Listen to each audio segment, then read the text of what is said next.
This is Sri. Can I be your tourist guide for today?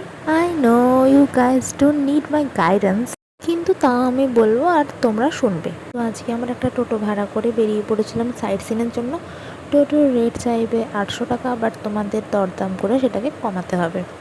তো আমরা গেছিলাম 400 টাকায়। তো প্রথমেই গেছিলাম বিপত্তারিণী চণ্ডী বাড়ি। সেখানে মায়ের মুখটা বড্ড মিষ্টি ছিল, আর তার সাথে ছিল জগন্নাথ দেবের একটা বিগ্রহ। তারপরেই চলে গেছিলাম 108 শিবলিঙ্গের মন্দিরে। এখানে 108 রকমের যে শিবলিঙ্গ আছে, প্রতিটা শিবলিঙ্গের নাম সহ শিবলিঙ্গ প্রতিষ্ঠিত আছে। আর এটা মন্দিরে ঢোকার এন্ট্রান্সটা খুবই সুন্দর। এটা সেই পুরো একদম টানেল টাইপের লাগছিল। তারপরে এখান থেকে শুরু হয় বিভিন্ন রকমের মন্দির। সন্তোষী মায়ের মন্দির আছে, বড় বাবার মন্দির আছে, এটা রাম সীতা। তারপরে এটা হলো নাগেশ্বরের মন্দির। তারপরে এটা হলো এটাই হচ্ছে সন্তোষী মায়ের মন্দির। এখানে একটা গোশালাও আছে, তোমরা চাইলে গোমাতাদের খাওয়াতেও পারো। আর এই যে এবারে প্রবেশ করেছি এই 108 শিবলিঙ্গের যেখানে স্থাপন আছে সেই জায়গাটায়।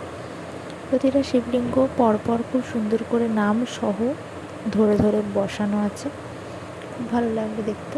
সেখান থেকে বেরিয়ে দেখতে পাবে চৈতন্যদেবের মূর্তি। আর তারপরে একটু এগিয়ে, আমি জানি না এটা কী ছিল, চাকা ছিল, সবাই ঘোরাচ্ছিল তো আমিও ঘুরিয়েছিলাম। আর তারপরে এই যে এখন যেটা দেখছো, এটা হচ্ছে আমরা গেছিলাম গুপ্ত বৃন্দাবন। সত্যিই বৃন্দাবনের মতনই ছিল। ঢোকার মুখেই গোমাতা আমাদের স্বাগত জানায়। সেখান থেকে ঢুকে আমরা প্রথমে এই রাধাকৃষ্ণের মন্দিরটায় ঢুকে যাই, যেখানে বৃন্দাবনের কিছু কিছু জায়গার ছবি দেয়া ছিল নাম সমেত। অপেক্ষায় রয়েছি কবে যাব। যাই হোক, সেখান থেকে বেরিয়ে আমরা চলে গেছিলাম ফটো তুলতে।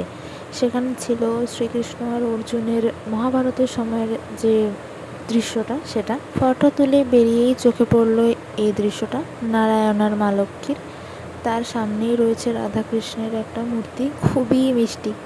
তারপরে কিছুটা হেঁটে যেই দেখতে পাবে একটা বড় একটা মন্দির, যেখানে স্পেশালি ঝুলন উৎসবটা পালন করা হয়ে থাকে। বৃন্দাবনের প্রায় প্রতিটা জিনিসকে এত সুন্দর করে ছোট ছোট করে গুছিয়ে এই জায়গাটার মধ্যে রাখা হয়েছে, মানে সত্যি দেখে ভালো লাগছিল। তো গুপ্ত বৃন্দাবন থেকে বেরোনোর সময় দেখতে পাবে এই দেবতার অসুরের সমুদ্র মন্থনের দৃশ্যটি। এখানেই শেষ হলো আমাদের গুপ্ত বৃন্দাবন। তারপর চলে গেছিলাম আমরা শ্রীরামকৃষ্ণের গুরুদেবের যে আশ্রম, মানে তিনি যেখানে দেহত্যাগ করেছিলেন সেখানে। তো আশ্রমটি ছোট হলেও বড্ড সুন্দর, শান্তশিষ্ট পরিবেশ। তারপরে আমরা চলে এসেছিলাম সি বিচে। বালির মধ্যে কখনো চরকিবাজি ঘুরতে দেখেছেন? দেখেননি তো কী করে দেখবেন?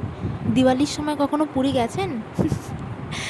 যাই হোক, ট্যুরিস্ট গাইডের গাইডেন্স কেমন লাগলো জানানোর দরকার নেই, কারণ আমি জানি আপনারা সবাই সব জানেন। সো আজকের জন্য টাটা, বাই বাই।